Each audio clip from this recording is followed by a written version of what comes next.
friends, welcome to Indian English DK Papa. In this channel, you will learn about the adverb means क्रिया विशेषण। तो सबसे पहले हम यह जानते हैं कि adverb क्या होता है।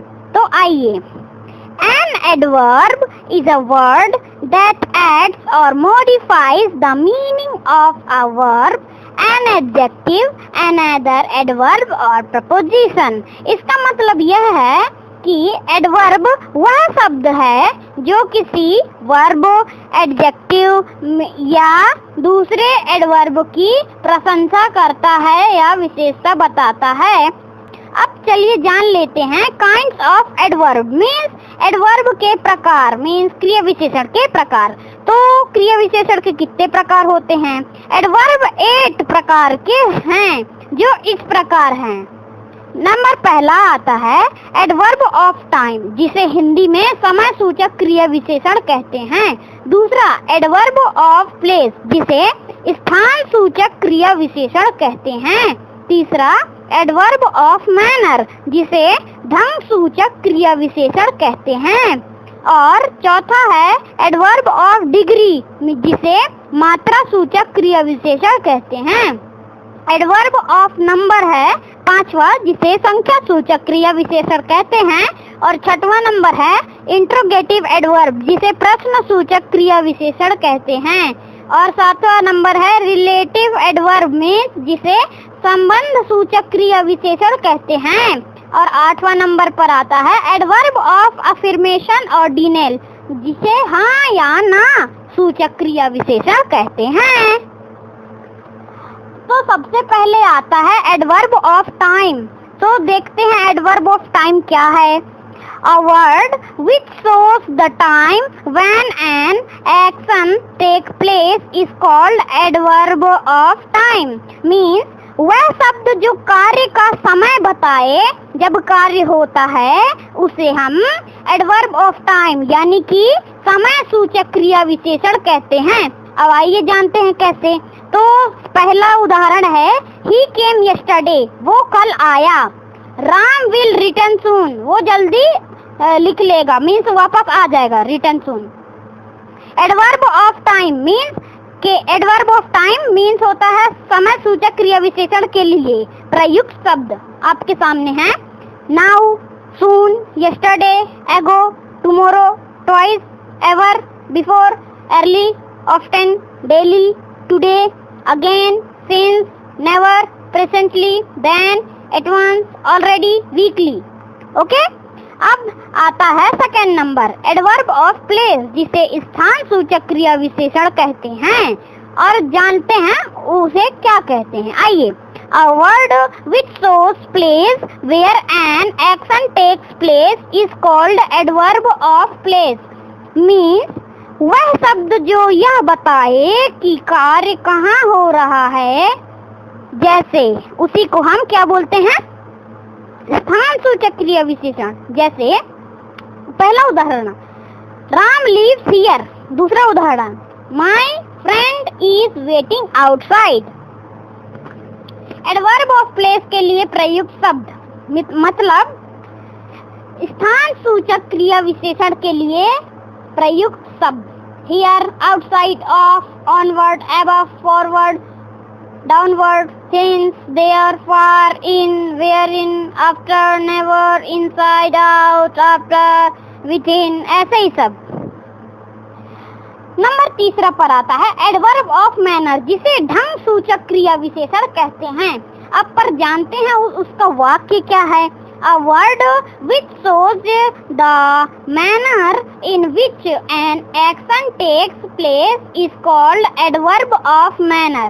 मतलब वह शब्द जो यह बताता है कि कैसे या किस प्रकार कार्य एक्शन घटित होता है उसे क्या कहते हैं? उसे कहते हैं ढंग सूचक क्रिया विशेषण। अब पहला उदाहरण देख लीजिए। जैसे राम प्लेस क्रिकेट स्किलफुली। दूसरा ही लाफ लाउडली। तीसरा सीता वेंट क्विकली। चौथा दे एक्टेड फॉलिशली। कुछ अन्य एडवर्ब चाहे मैनर इस प्रकार से हैं, मतलब कुछ अन्य क्रिया विशेषण चह ढंग कुछ इस प्रकार हैं। Slowly, quietly, kindly, wisely, badly, softly, thus, nearly, so, ऐसे ही डिस्कनेक्टली और sweetly, will, lovingly, carelessly, fast, ऐसे ही सब हैं। ओके, तो इसमें ढंग सूचक क्रिया विशेषण में एक नोट भी दिया है, आइए उसे पढ़ते हैं। नोट, वे शब्द जिनके अंत में ly होता है, एडवर्ब ऑफ मैनर होता है, मीन्स जिसके लास्ट में ly लगा रहता है, उसे हम क्या कहते हैं? क्रिया विशेषण का ढंग। तो नंबर 4 में आता है adverb of degree. Adverb of degree means होता है कि मात्रा सूचक क्रिया विशेषण। ओके, तो let's see, a word which shows the quantity for degree or and denoted how much is called adverb of degree। तो यहाँ क्या बताया, चलिए जानते हैं। वह शब्द जो मात्रा और यह बताए कि कितना, वह मात्रा सूचक क्रिया विशेषण होता है, उसे हम क्या कहते हैं? एडवर्ब ऑफ डिग्री मीन्स मात्रा सूचक क्रिया विशेषण। अब आप उदाहरण भी देख सकते हैं। पहला नंबर है राम वॉज क्वाइट वेल, दूसरा है ही वॉक टू फास्ट, तीसरा है ही वर्क्स वेरी केयरलेसली। ठीक है, अब इस प्रकार कुछ अन्य क्रिया विशेषण इस प्रकार है, मीन्स उसके शब्द देखिए। Very, greatly, almost, little, half, nearly, somewhat, rather, enough. ठीक है, ऐसे ही है। अब 5वां नंबर आता है एडवर्ब ऑफ नंबर। उसका मतलब होता है कि क्रिया विशेषण, वो भी किसका? संख्यावाचक क्रिया विशेषण। ओके, संख्या सूचक क्रिया विशेषण। A word which shows how often an action takes place is called adverb of number। Means वह शब्द जो यह बताता है कि कार्य कितनी बार हुआ है, मीन्स कितना बार हुआ है, संख्यावाचक क्रिया विशेषण होता है, वह संख्यावाचक क्रिया विशेषण होता है। आप तो समझ ही गए होंगे, तो आप उदाहरण सुनेंगे तो और ही समझ जाएंगे। तो चलिए देखते हैं। पहला उदाहरण है I went there twice, दूसरा he has to come again, तीसरा Ram often goes to see him। ऊपर दिए वाक्यों से पता चलता है कि कार्य कितनी बार किया गया है। ट्वाइस, अगेन, ऑफन, ये शब्द एडवर्ब ऑफ नंबर हैं, मीन्स संख्या सूचक क्रिया विशेषण हैं। इनके अतिरिक्त निम्न उदाहरण के तौर पर लिए जा सकते हैं इन शब्दों को, आइए देखते हैं। Once, seldom, two by two, single, secondly, thirdly, thrice, 4 times. ठीक है, अब 6th नंबर पर आता है इंट्रोगेटिव एडवर्ब, जिसे प्रश्न सूचक क्रिया विशेषण कहते हैं। An adverb which is used for asking question is called interrogative adverb। मतलब वह एडवर्ब, वह क्रिया विशेषण जिसे प्रश्न पूछा जाता है, वह प्रश्नवाचक क्रिया विशेषण होता है। When did he come? Where is your pen? How do you do? Which is your bat? अन्य उदाहरण देखिए। Why, how far, how long, whether, when, how often। 7th number पर आता है रिलेटिव एडवर्ब।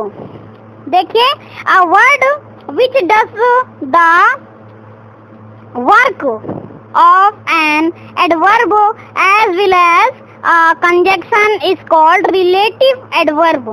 मतलब वह शब्द जो वर्ब को मॉडिफाई करने के पश्चात क्रिया विशेषण और समुच्चय बोधक का कार्य करे, संबंध सूचक क्रिया विशेषण कहलाता है। पहला उदाहरण देखिए, tell me when Ram will come. दूसरा है can you tell me why you are late. तो अगर ये आपको समझ ना आया हो तो इसके लिए भी एक नोट लिखा है, चलिए आइए उसे पढ़ते हैं। नोट, इंट्रोगेटिव वर्ड ही रिलेटिव एडवर्ब का कार्य करते हैं जब ये क्रिया का गुण बताते हैं। तो इसने बोला कि इंट्रोगेटिव वर्ड मीन्स प्रश्न पूछे जाने वाले वर्ड भी रिलेटिव एडवर्ब मीन्स संबंध सूचक क्रिया विशेषण का कार्य करते हैं जब वे क्रिया का गुण बताते हैं।